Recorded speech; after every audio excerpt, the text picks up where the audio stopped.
So sometimes you'll have kids who act up while they're in timeout, and this is an example of that.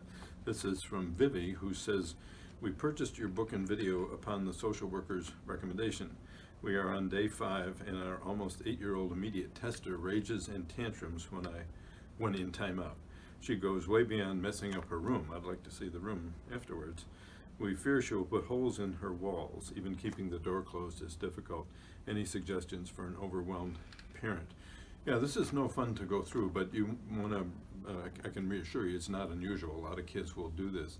And usually if they're over 4 years old, you remember from the book, it says if they tantrum during timeout, you wait till the tantrum's over. And then when the tantrum is over, you start the timeout. So if it's 8-year-old, they're doing an 8-minute timeout.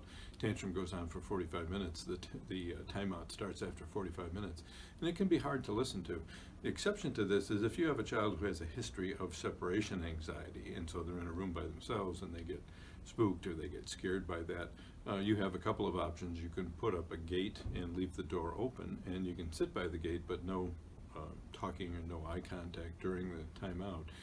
Worst comes to worst, some parents even go in the room, and this is pretty difficult to do, but still no eye contacting and no eye contact and no talking during the timeout.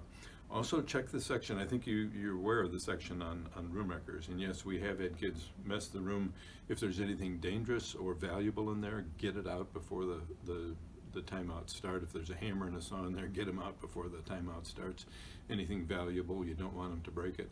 But yeah, we've had kids put holes in walls, we've had them kick the door, we've had them break things, all kinds of stuff in that initial testing phase. So it's no fun to go through, but stick with it. I think you're on the right track, and things should come along.